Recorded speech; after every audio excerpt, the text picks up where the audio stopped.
মোটামুটি বাগমারা পাটাবাড়ি রাঙিজোড়া কুংকাইজোড়া ইফালে তুলসীজোড়া আর চারিওফালে আমগুরি চাरिওफाले আমার রাইজो राजानिसिम मोनसे फोसावनाय दा नैबे जोंनि ससेन आदानि जे गुदाम ना बेवहाय आङो फैदों दंफैयो दा लोगोसे आदा ससेननि जे पस्ट बानायनाय ओमफ्राय बेजों लोगोसे इथा बानायनाय दा बे इथानो गोबां रायजो राजाफ्रा लांबाय दा बे आदा ससेननिफ्राय आदा ससेना बेनो ओमफ्राय दा आङो मिथिनानै लागोन आदा ससेनाव ओमफ्राय दा आङो नोंथांनो देखायग्रोनानै लागोन नैबे इथाखौहाय सिमेन्टनि इथाखौ बयबो लाङो आरोना दा बेजोंनो आंबो लांनाय जासिगोन बेखौनो आंबो 1000 माने हाउसिंआव मोनदों नालाय दा बेखौनो आंनो लुनानै लाहैनोसै आरोना ओमफ्राय दा लोगोसे मेसिना नै बेयावनो ओमफ्राय दा बेबायदिनो आरोना ओमफ्राय आङो आदा ससेनाव मिथिनानै लाग्रोगोन दा बेबायदिनो आङो आदा ससेनावहाय सोंनानै लागोन आदा ससेना एसे जानजिया एसे दमा आरोना जोंनि बायदि सिदा जाया खमर गिला अलप थेरा আছে दादा गिला সিধা হবার নরে দা দাদা তো কই দিলে হল আপনার কি কি রেটত দে আমার ইয়াত সিমেন্টের ইটা বনোয়া হয় ইয়ার দামটো হইছে 10 টাকা পিস আচ্ছা ইট গিলা আজিকালি এইবিলাকে চলি আছে সিমেন্টের ইট সাইজটো হইছে 10 ইঞ্চি বাই 5 ইঞ্চি আর 3 ইঞ্চি 5 3 10 সাইজটো একদম পাকা সাইজ এইটো মানে 10 টাকা রেটত দে আর কি না আর আপনার গাড়ি দিয়া পৌঁছাই দিলে 11 টাকা পড়ি আচ্ছা আর পোস্ট কিলা কিমান লয় এনে 12 ফুট পোস্ট বর্তমান আজিকালি 1300 টাকা জোড়া 1300 টাকা জোড়া না 11 ফুট টু 1200 টাকা জোড়া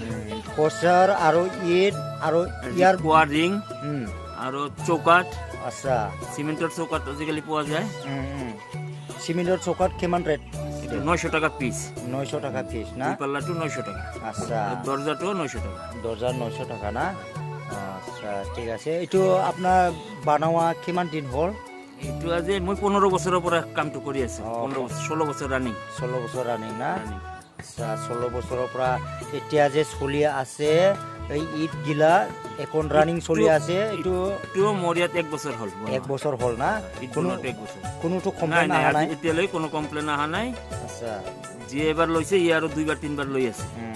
এটা কোন জায়গাত লয় এটা ইট গিলা এতিয়া মোটামুটি বাগমারা পাটাবাড়ি রাঙিজোড়া কুংকাইজোড়া ইফালে তুলসীজোড়া আর চারিওফালে আমগুরি চারিওফালে আমার 8-10 কিলোমিটার এরিয়া ঠিক আছে दा बयबो मिथिखाबाय दा आदा ससेननि निजेस बुंनाय खोथाखौ खोनाखाबाय माने बागमारा बोजों फाथाबारि सारा जोंनि बे ओनसोलावहाय बे एरियायावहाय लांनाय जायो आरोना ओमफ्राय दा बेबायदिनो नै बिराद गुवार जायगा आरोना फिनिशिं एकदम प्लेन ओमफ्राय बाख्रि खुन्थियाबो मोननो हागोन हनै बाख्रि खुन्थिया बे ओमफ्राय दैखरिं ओमफ्राय बेजों लोगोसे बैयावनो बानायो आरोना हनै इथाखौहाय दा बेबायदि बानायो नै बेवहाय ओरैबायदि माने কি বনাই আছে बायदि इथा बानाबो ना ইয়াতে बानायना दा बेबायदिनो नै बेवहाय इथा बानायग्रा मेसिन आरोना सिमेन्टनि इथा दा बिराद अरिजिनेलि आरोना बेयावहाय बानायो नै फुग्लिनानै ओमफ्राय दा बेवहाय ओरै बानायो दा दिनै बानायनाय जागोन एसे दिनाबो गाज्रि नालाय दा बेनो आरो नों मेसिना नै এইটো दा তেনেকুৱা बानाय बायदि मिक्सार मेसिन ना आच्छा दा बियो मिक्सार मेसिन आरोना इथा बानायग्रा ইয়াতেও বানায় না ইয়াতে ইটা আৰু ইয়াতে মিক্সাৰ ইয়াৰ পৰা কিবা মিক্স আচ্ছা ইয়াৰ পৰা আচ্ছা ইটা হয় না আৰু ফৰ্মাগিলা ইটাই নেকি আচ্ছা दा बेनो आरोना बे फर्मा ओमफ्राय बैयो जाहैबाय मिक्सार मेसिन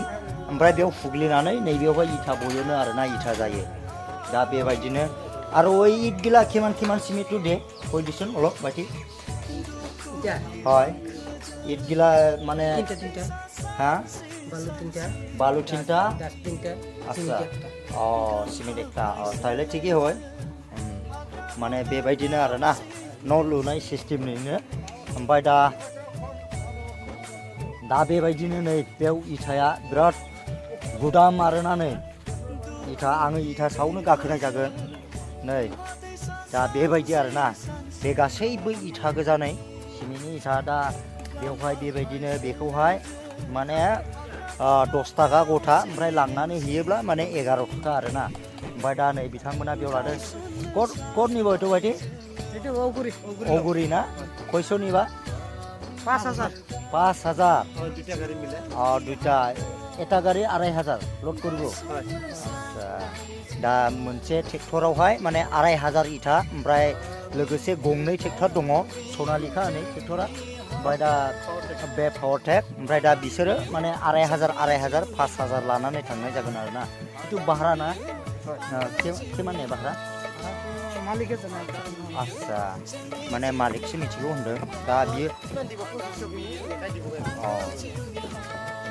दा बेबायदिनो आरोना नै ट्रेक्टरजों लानानै थाङो बिराद गुदाम आरोना बिराद मोजां इथाया माने 10 इंसि बाय 3 इंसि 10 इंसि 3 इंसि एखे इथा स्टाइल बेबायदिनो एखे सेम হ'ব ना এইটো একে সেম 5 ইঞ্চি আছে নাকি 5 নহয় এইটো 4 হ'ব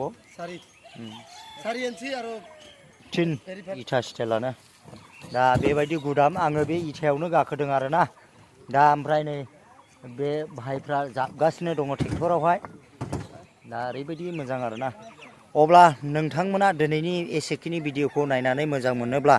नोंथांमोना लाइक शेयार कमेन्ट खालाम आरो लोगोसे नोंथांमोना दिनैसो मिनिया बर' इउटुब चेनेलाव गोदानै फैदोंब्ला